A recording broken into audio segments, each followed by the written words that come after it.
पंथ पर हर तरफ से हमले को एकजुट होकर ही रोका जा सकता है, कहा सिंह साहिब ज्ञानी हरप्रीत सिंह ने। श्री अकाल तख्त साहिब के कार्यवाहक जथेदार ज्ञानी हरप्रीत सिंह ने वर्तमान राष्ट्रीय स्थिति को देखते हुए पंथिक एकता की आवश्यकता पर बल देते हुए सचखंड श्री हरमंदिर साहिब में अपवित्रता की दुर्भाग्यपूर्ण घटना के बाद पंथ के नाम पर एक महत्वपूर्ण संदेश जारी किया। ज्ञानी हरप्रीत सिंह ने कहा कि आज सिख पंथ हर तरफ से वैचारिक और शारीरिक हमलों का सामना कर रहा है। पिछले कुछ वर्षों से लगातार हो रही अभद्रता की घटनाएं भी इसी चुनौतीपूर्ण परिघटना का हिस्सा है।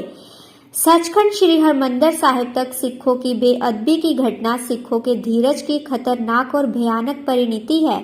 सिखों के लिए श्री हरमंदिर साहिब से ऊपर कुछ भी नहीं है और जब आक्रमणकारी श्री हरमंदिर साहिब पहुंचते हैं तो राष्ट्र को तुरंत जाग जाना चाहिए। उन्होंने कहा कि हमारी विरासत पर बहुत गर्व है। सिखों ने परस्पर संयोग और पंथिक एकता के माध्यम से दमनकारी हवाओं और तूफानों के आगे झुककर मुगल काल के सबसे अशांत और दमनकारी समय के दौरान भी पंथ के प्रभुत्व को बनाए रखा है। उन्होंने कहा कि आज जब सिखों को आध्यात्मिक और बौद्धिक रूप से तोड़ने के लिए गुरु ग्रंथ और गुरु पंथ पर असहनीय हमले किए जा रहे हैं तो हमारे पूर्वजों द्वारा स्थापित पंथिक संस्थाओं को अपना खून बहाकर नष्ट करने की खतरनाक साजिशें रची जा रही हैं। उन्होंने कहा कि हमें अपने पंथिक संस्थानों पर हमलों के पीछे की मानसिकता को समझने की जरूरत है। उन्होंने सभी सिख संगठनों, राजनीतिक दलों, धार्मिक, सामाजिक और शैक्षणिक संस्थानों और संप्रदायों से वर्तमान पंथिक स्थिति को देखते हुए एक खालसाई निशान साहिब के तहत आने और सभी राजनीतिक, वैचारिक और व्यक्तिगत मतभेदों को दूर करने की अपील की है। वाहिगुरु जी का खालसा, वाहिगुरु जी की फतेह। अज सिख पंथ नूं चफेरियों, सिद्धांतक ते सरीरक मारू हमलिਆਂ ਦਾ ਸਾਹਮਣਾ ਕਰਨਾ ਪੈ ਰਿਹਾ ਹੈ। ਪਿਛਲੇ ਸਾਲਾਂ ਤੋਂ ਲਗਾਤਾਰ ਵਾਪਰ ਰਹੀਆਂ ਬੇਅਦਬੀ ਦੀਆਂ ਘਟਨਾਵਾਂ ਵੀ ਇਸੇ ਹੀ ਚੁਣੌਤੀਪੂਰਨ ਵਰਤਾਰੇ ਦਾ ਇੱਕ ਹਿੱਸਾ ਹਨ। ਸਿੱਖਾਂ ਦੀ ਜਿੰਦ ਜਾਨ ਸੱਚਖੰਡ ਸ੍ਰੀ ਹਰਮੰਦਰ ਸਾਹਿਬ ਸ੍ਰੀ ਦਰਬਾਰ ਸਾਹਿਬ ਤੱਕ ਬੇਅਦਬੀ ਦੀ ਘਟਨਾ ਦਾ ਵਾਪਰ ਜਾਣਾ ਸਿੱਖਾਂ ਦੇ ਸਬਰ ਦਾ ਅੰਤ ਵੇਖਣ ਦਾ ਇੱਕ ਖਤਰਨਾਕ ਤੇ ਭਿਆਨਕ ਸਿਖਰ ਹੈ। ਸਿੱਖਾਂ ਲਈ ਸੱਚਖੰਡ ਸ੍ਰੀ ਹਰਮੰਦਰ ਸਾਹਿਬ ਸ੍ਰੀ ਦਰਬਾਰ ਸਾਹਿਬ ਤੋਂ ਉੱਪਰ ਕੁਝ ਵੀ ਨਹੀਂ ਹੈ। ਜਦੋਂ ਹਮਲਾਵਰ ਸ੍ਰੀ ਹਰਮੰਦਰ ਸਾਹਿਬ ਤੱਕ ਪਹੁੰਚ ਗਏ ਤਾਂ ਕੌਮ ਨੂੰ ਤੁਰੰਤ ਜਾਗਣਾ ਬੇਹੱਦ ਜ਼ਰੂਰੀ ਹੈ। ਸਾਡਾ ਵਿਰਸਾ ਬੜਾ ਮਾਨਮੱਤਾ ਹੈ।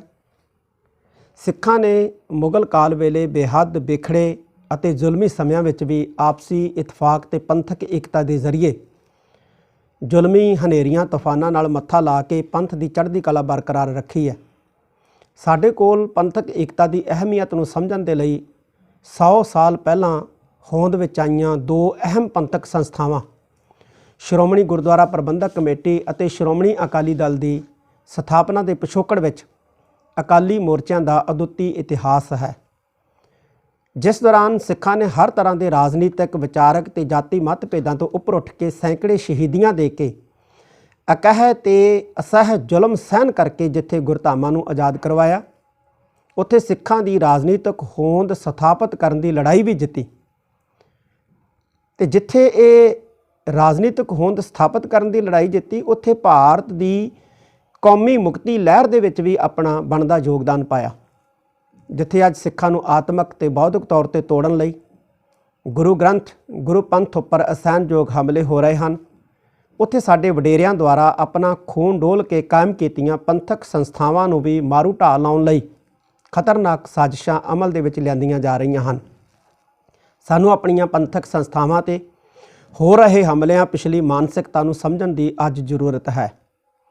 ਜੇਕਰ ਸਾਡੀਆਂ ਸੰਸਥਾਵਾਂ ਦੀ ਹੋਂਦ ਖਤਰੇ ਵਿੱਚ ਪੈ ਗਈ ਤਾਂ ਸਾਡੀ ਰੂਹਾਨੀ ਤੇ ਰਾਜਨੀਤਿਕ ਅਜ਼ਮਤ ਵੀ ਸੁਰੱਖਿਅਤ ਨਹੀਂ ਰਹਿ ਸਕੇਗੀ।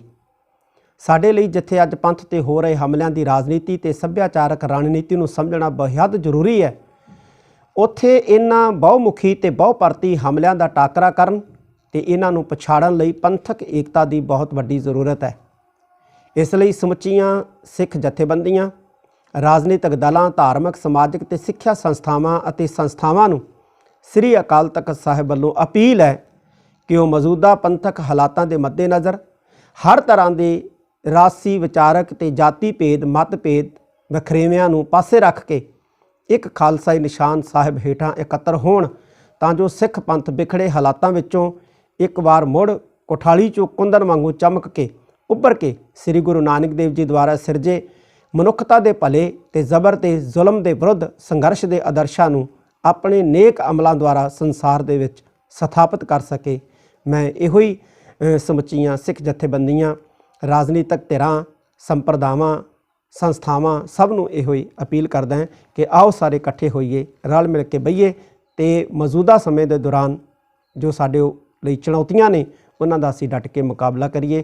ਵਾਹਿਗੁਰੂ ਜੀ ਕਾ ਖਾਲਸਾ, ਵਾਹਿਗੁਰੂ ਜੀ ਕੀ ਫਤਿਹ।